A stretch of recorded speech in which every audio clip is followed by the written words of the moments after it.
Greetings, people of God. It's the Revelator again, and I've got a message that I want to present that is coming directly from God.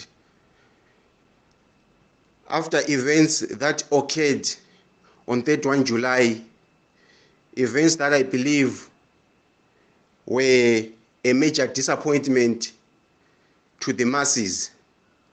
However, I don't only represent the masses, but I represent the voice of God, not the voice of the people that is regarded as the voice of God, but the voice of God that reveals the deeper mysterious insights of God.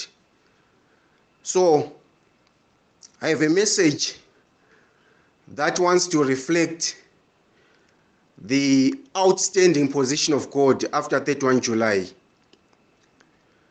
I need you to understand something, but first I'll give you an example before I give my spiritual presentation. Just early this morning, I updated my status, and on my status, I updated two different statuses of soldiers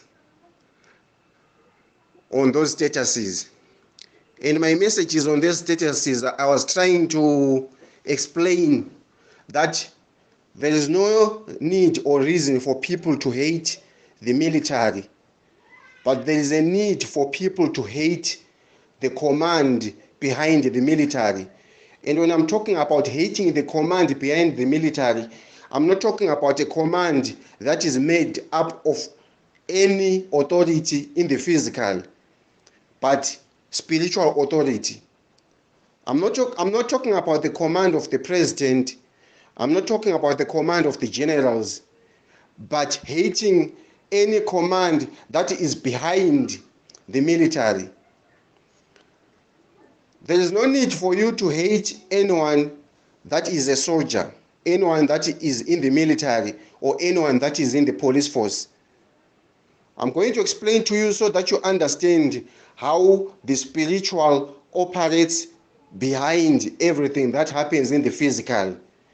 I want to restructure your thinking spiritual capacity so that you start fighting relevant wars, because God has already told me that He has sent me as not just the revelator, but the spiritual political activist.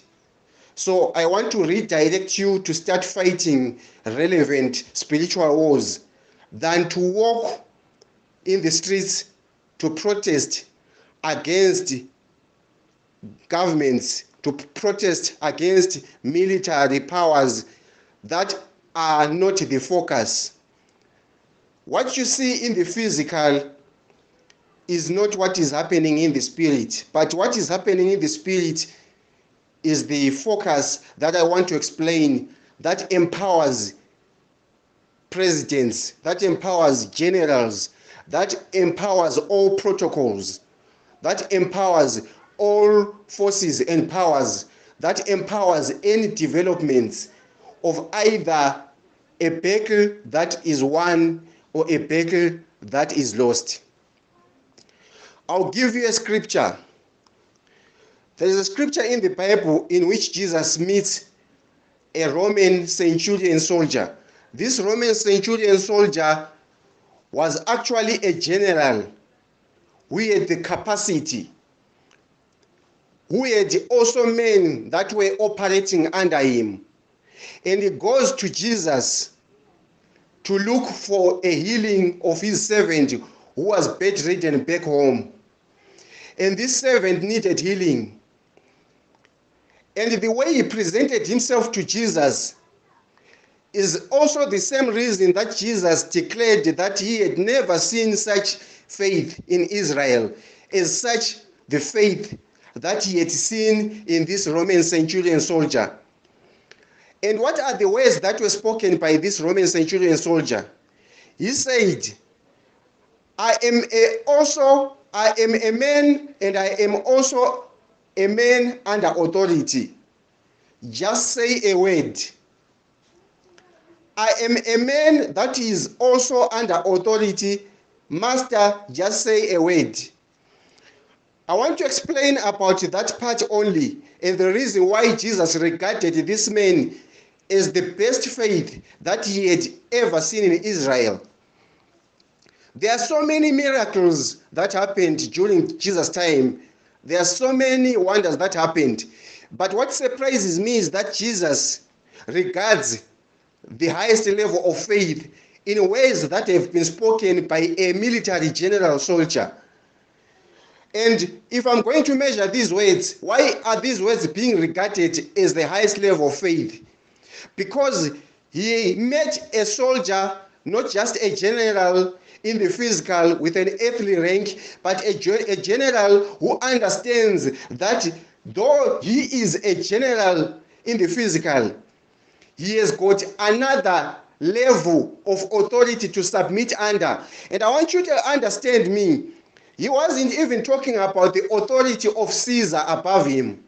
He was talking about another level of authority that decides, that empowers or determines the military to function, the military to have power. He understands that there are principalities. He understands that there are powers. He understands that there are forces that govern nations, that govern military forces, that govern air marshals in the spirit. This is the understanding that this Roman centurion general who had come with his issue to Jesus had. I want you to understand that every soldier, every general, every policeman, whichever rank that they have, you understand that you might be married to a soldier. He's just a human being like you. A soldier also gets sick. A policeman also gets sick. You can be married to a soldier. Your wife could be a policewoman. And I'll give you another example of a scripture. There was a general, a Syrian general in the Bible, in the book of Kings, who went to prophet Elisha because he had fallen sick. He had been struck by a pandemic threat during those times, and it was leprosy. And he was delivered from that sickness by a prophet, to the extent that he had to carry a representation of Israel to Syria. Though he was a general, but in another office, he was not a general. He had to take a command. He had to take an instruction. He was not above that authority. He was under authority. People of God, I don't want to make this message very long. I just want to get straight to the point. Do not be tempted again to make protests against those that are not in power.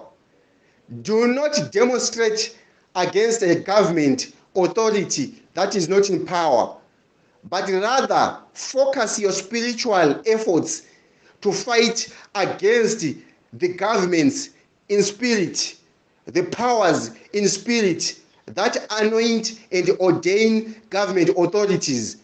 I know this message is going to be criticized by many that don't understand spiritual things because they believe a certain general, they believe a certain president, they believe a certain king is in power. You have it all wrong. Caesar is not in power. Naaman is not in power. The Roman centurion soldier understands that he is a man who is not above authority, but I am also a man that is under authority. So just say the word.